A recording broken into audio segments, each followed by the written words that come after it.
Hi Pickleball fans, my name is Petio. I play pickleball, I teach pickleball, and I compete in pickleball. We're going to talk today about the pickleball scoring system, uh, rally point versus side out. I recently received email from a platform called Pickleheads. You're probably familiar with it. And there was a question, what do you think about the rally scoring? And there was actually a survey because the International Pickleball Federation wants to change the system from side out to rally point. And I believe this was triggered by the new MLP, the Major League Pickleball, which was introduced in 2023, and they are actually using rally point system up to 21, unless you don't know that, they are. And I actually made a research about this in 2015, 9 years ago, and I wrote emails to Canadian Pickleball Association, American Pickleball Association, but I'll go back to that in a while. I just wanted to tell you why I did this research. I'm a phys ed teacher, and badminton is part of the phys ed curriculum. Students are familiar with badminton, so after I was introduced to pickleball in 2012, I started to teach my students, and I can say proudly that I taught more than 1,000 students how to play pickleball. When I was starting teaching them, basically I lowered the net from 5 feet to 3 feet, and then I went with the differences between badminton and pickleball, and basically there are very few.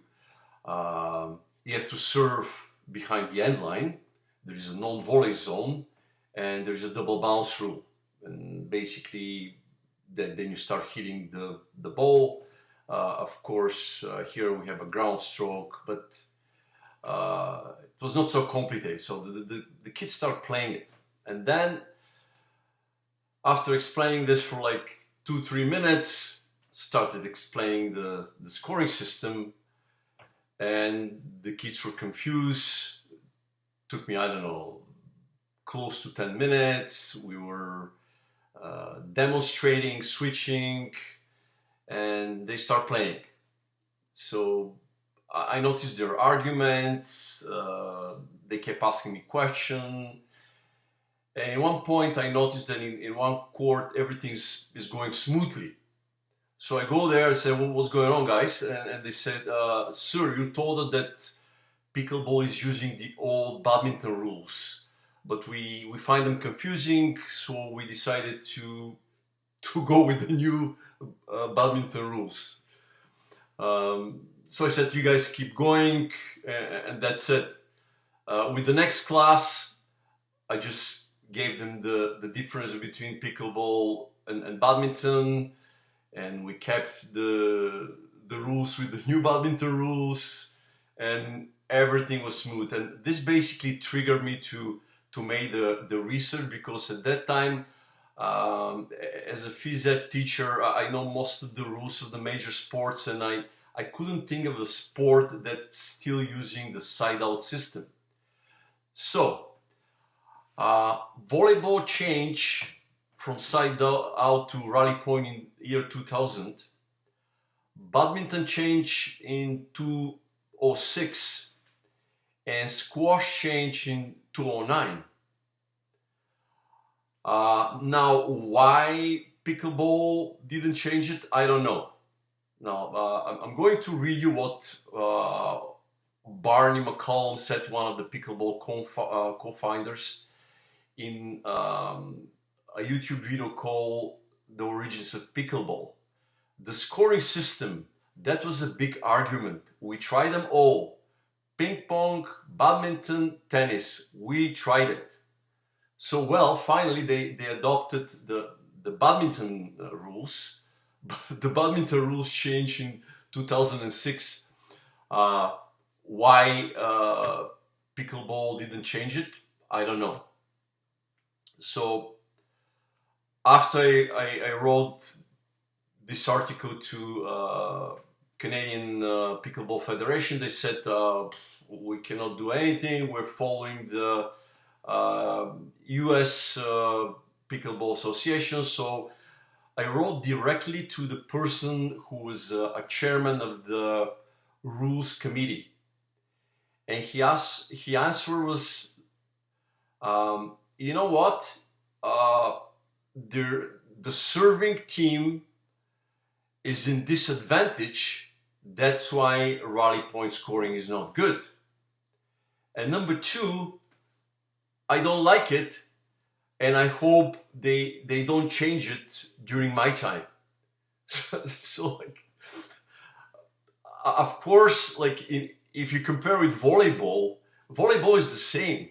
Like the serving team is in disadvantage, but like you're the chairman of the rules committee and you're telling me that you don't like it. So are we deciding what's better to the sport or what we like and we don't like? So something else I researched about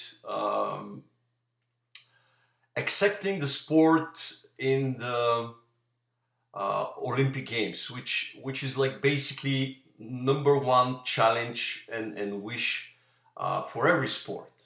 And I guess we will all be proud if one day we see pickleball part of the Olympic Games. So here what I find out, in order to be part of the Olympic Games, the first requirement is that the pickleball has to be played in 75 countries in 4 continents. And I think we're very close to that, because as far as I know now, there are 77 countries which are part of the International Pickleball Federation. And how many countries they're actually playing it, like at what level, I don't know that. But this is number one. Number two, they want the scoring system to be very precise and clear. And about 20 years ago, probably, they threatened several sports, and I'll read the sports which are threatened that they'll lose their Olympic status: wrestling, boxing, diving, figure skating, and rhythmic gymnastics. So basically, those are all sports that the rule is very subjective. So now all those sports, they have points for certain things that you do, and they clarified it. And one very important point is that it's part of the Olympic requirements. It has to be presentable for TV audiences. So how are you going to explain a person who is watching pickleball on TV, you serve and you hit the net, no point is lost. Then the other person serves and you hit the net and you lose a point. Like, I don't know. If you can explain it, I can't. All I can do is like, this is the point system they're using. Now let me tell you something about the side-out system. It was developed in 1900 for volleyball. So are we using something which is 124 years old for our sport? I don't know. You guys think about it. And I even went a bit further. I created a rally point score sheet, and basically during a tournament I simultaneously kept scoring using the rally point system. And if I have to summarize a few things now, number one, in general, uh, a rally point game up to 21 took maximum, the one that finished, I have one finish 21 to 19, took 14 minutes and 15 seconds. And this real game, which finished 11 to 6, finished in 16 minutes.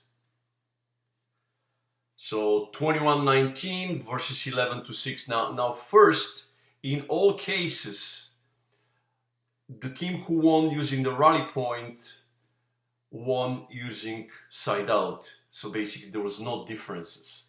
But I found a difference in points in terms of, like, I have two games which finish 21 to 13, and the real score in one game was 11 to 2, and in the other game was 11 to 4, which basically tells you what?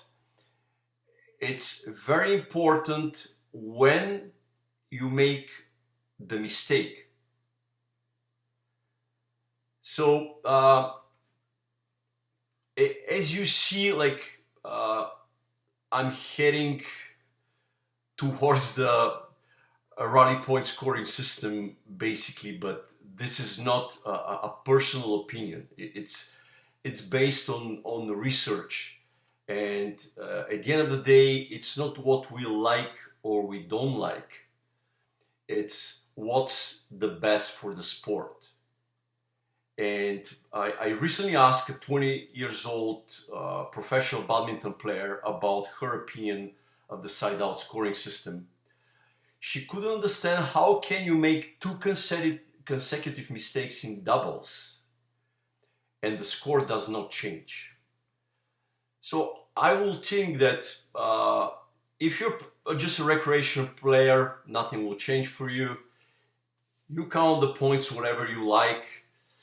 And the thing is that after 20 years, nobody will remember the side out scoring system, because I believe that the International Federation will move to rally point scoring. So thanks for watching, and keep hitting the ball.